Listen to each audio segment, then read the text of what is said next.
Sahabat Kanal 3, apakah masih ingat sepenggal kalimat tempat jin buang anak? Ya, itu adalah kalimat hinaan yang diucapkan oleh pegiat media sosial Edi Mulyadi. Seperti kita ketahui, Edi Mulyadi ditetapkan sebagai tersangka oleh Mabes Polri pada hari Senin tanggal 31 Januari yang lalu terkait kasus ujaran kebencian atas pernyataannya tentang tempat jin buang anak.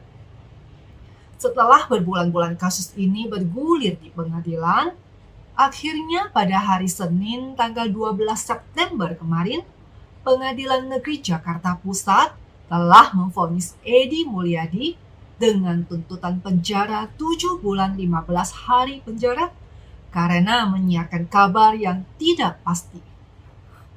Bahkan, Hakim Ketua Adeng AK juga memerintahkan agar Edi Mulyadi segera dikeluarkan dari tahanan usai dibacakannya vonis.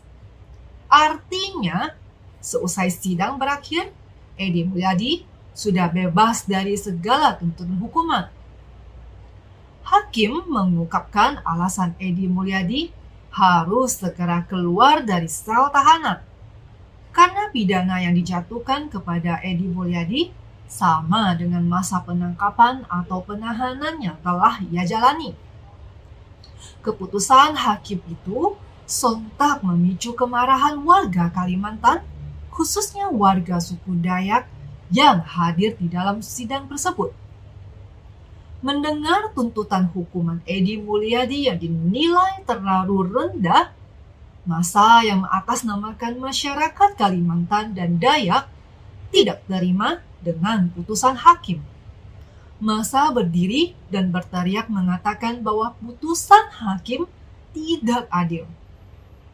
Saya secara pribadi maklum atas reaksi massa yang merasa kecewa dan marah atas vonis hukuman ringan yang diterima oleh Edi Mulyadi.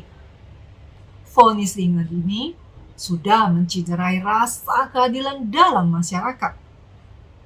Edi Mulyadi yang dikenal sebagai mantan caleg PKS dan sekjen GNPF serta aktivis 212 tidak layak menerima hukuman ringan.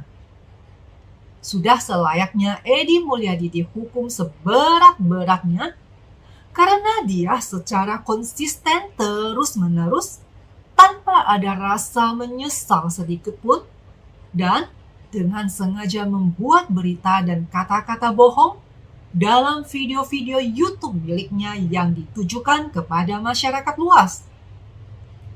Edi Mulyadi didakwa membuat keonaran di kalangan masyarakat. Keonaran tersebut terkait pernyataannya tempat jin buang anak saat konferensi pers KPAU atau LSM Koalisi Persaudaraan dan Advokasi Umat. Melalui konferensi pers tersebut, Edi Mulyadi diduga melakukan tindak pidana ujaran kebencian berdasarkan atas suku, agama, ras, dan antar golongan atau sara, dan pemberitahuan bohong. Pernyataan Edi Mulyadi itu diunggah melalui kanal YouTube Bang Edi Channel pada tanggal 17 Januari 2022 yang lalu. Jaksa menyebut pernyataan tersebut bermakna negatif serta berpotensi memancing keributan khususnya bagi daerah Kalimantan. Salah satu konten lainnya yang banyak disoroti berjudul Tolak Pemindahan Ibu Kota Negara, Proyek Oligarki Merampok Uang Rakyat, di mana dalam video ini ada pernyataan Edi yang menyebut tempat jin buang anak. Edi Mulyadi dengan lancang melontarkan istilah-istilah seperti tempat jin buang anak, genderuwo, hingga kuntilanak dalam komentarnya terkait Provinsi Kalimantan. Seolah-olah Kalimantan merupakan wilayah yang jauh dari peradaban dan tidak bernilai apapun, serta merupakan tempat yang horor, angker, dan mengerikan di matanya. Istilah-istilah ini jelas-jelas merendahkan dan memperburuk citra Kalimantan di mata masyarakat Indonesia maupun dunia. Bukankah Kalimantan masih bagian dari Indonesia yang tidak terpisahkan? Penghinaan terhadap Kalimantan bukan saja melukai hati warga Kalimantan, melainkan juga melukai hati seluruh warga Indonesia secara keseluruhan. Penghinaan yang dilontarkan Edi Mulyadi ini berkaitan dengan rencana pemindahan ibu kota negara baru yang rencananya akan bertempat di Kalimantan. Pernyataan Edi Mulyadi jelas membuat warganet geram, khususnya masyarakat Dayak yang ada di Kalimantan. Akibatnya, terjadi kegaduhan dan ketegangan di masyarakat yang merasa terhina atas pernyataan Edi Mulyadi. Lantas, apakah majelis hakim tidak mempertimbangkan akibat-akibat buruk yang sudah ditimbulkan oleh ujaran kebencian yang dilontarkan oleh Edi Mulyadi? Selama berbulan-bulan, masyarakat Dayak dan Kalimantan hanya menuntut keadilan demi mempertahankan kehormatannya, harkat dan martabatnya. Namun, apa yang didapat oleh mereka? Edi Mulyadi dituntut oleh jaksa selama 4 tahun penjara. Jaksa penuntut umum meyakini Edi Mulyadi bersalah melakukan keonaran di kalangan masyarakat.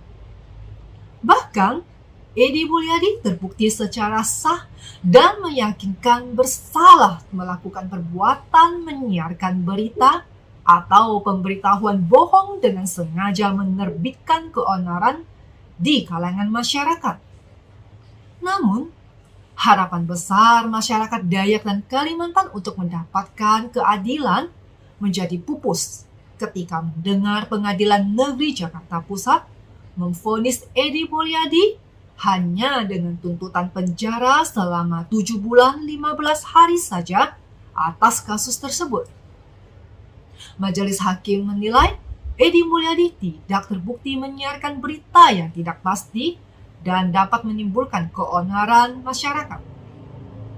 Putusan majelis hakim ini lebih rendah daripada tuntutan jaksa penuntut umum pada Kejaksaan Negeri Jakarta Pusat yang menuntut Edi divonis 4 tahun penjara.